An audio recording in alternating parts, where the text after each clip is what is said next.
Olá, tudo bem? Eu me coloco agora na tela do seu computador e para falar sobre um assunto muito interessante que é pensão alimentícia, conhecida como alimentos.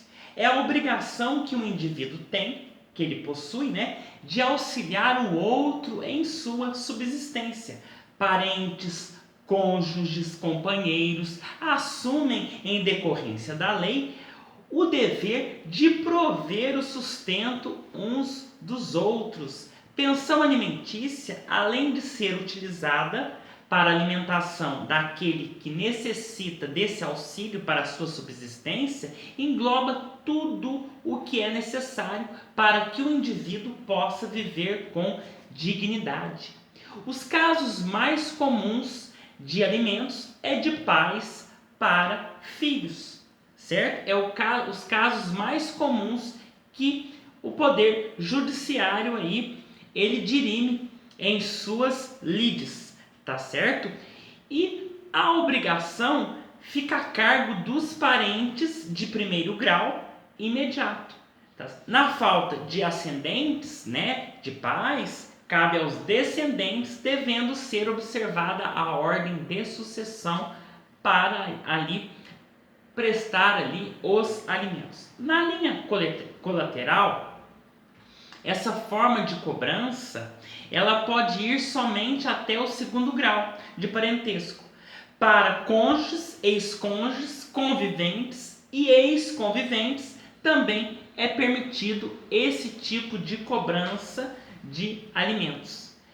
O Superior Tribunal de Justiça, ele decidiu que os tios, eles não são obrigados a pagar alimentos aos seus sobrinhos.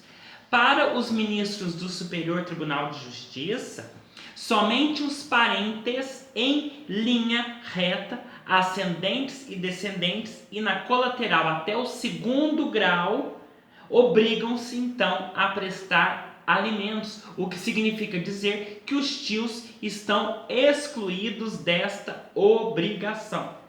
Como homens e mulheres são hoje, de acordo com a lei, iguais em direitos e obrigações, nada impede que o homem aí, ele, caso necessite, ele peça alimentos em juízo à sua esposa, à sua ex-esposa, a sua ex-mulher. Da mesma forma, no caso dos casais com filhos, quando a guarda ficar sob a responsabilidade do pai, a mãe deverá pagar a pensão alimentícia relativa àquele filho, sempre que tiver condições financeiras para tanto, e assim ficar aí decidido pelo juiz.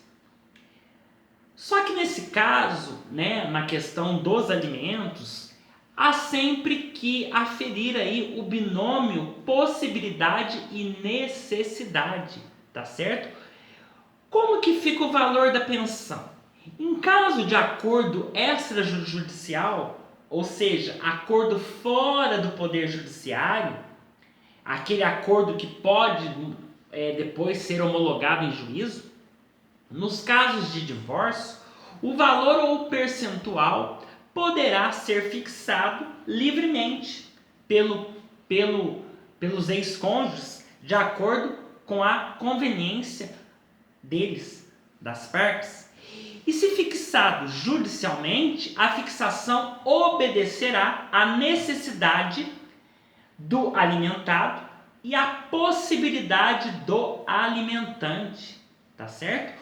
O percentual de 33% dos rendimentos líquidos do alimentante é obrigatório, podendo variar para mais ou para menos. Lembrando que esse percentual ele é fruto de uma construção jurisprudencial, ou seja, de uma construção, de entendimento dos tribunais, dos juízes, das decisões judiciais que foram aí sedimentadas pelos tribunais e aí viraram jurisprudência, tá certo? Então, em diversos casos diferentes e reiterados, tiveram entendimentos que fixaram aí esta percentagem, considerando justa e adequada ao atendimento das necessidades dos alimentandos, e esse percentual serve apenas de parâmetro. Não quer dizer que este percentual de 33% ele seja obrigatório,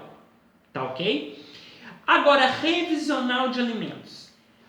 Sabemos que a qualquer tempo, mesmo que fixada em sentença o valor dos alimentos, a qualquer tempo esses alimentos eles podem ser revistos a qualquer tempo, tá? Havendo a modificação da necessidade daquele que recebe e da possibilidade daquele que paga a pensão alimentícia, tá certo? Então o interessado assim pode ingressar em juízo com pedido de exoneração.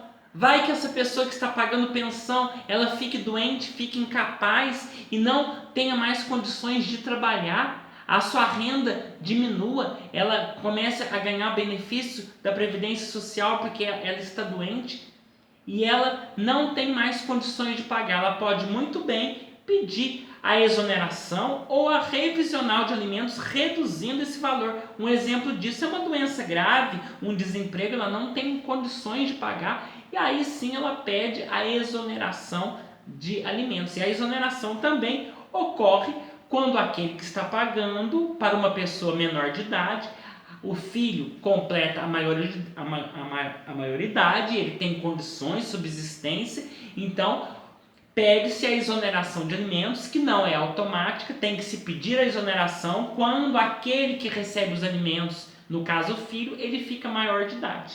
Lembrando ainda que, diante da impossibilidade de um dos pais arcarem com as obrigações de alimentos, os avós, de acordo com o novo regramento do Código Civil, os avós são corresponsáveis e têm a obrigação de assumir aí os pagamentos, logicamente, provando-se que eles têm condições melhores que os pais que eram ali os responsáveis diretos ali pelos filhos, tá certo? Então, eu creio que eu abordei em linhas gerais a pensão alimentícia para você, um assunto de direito de família hoje para você aqui no nosso canal, no YouTube, nas nossas redes sociais, Instagram e Facebook.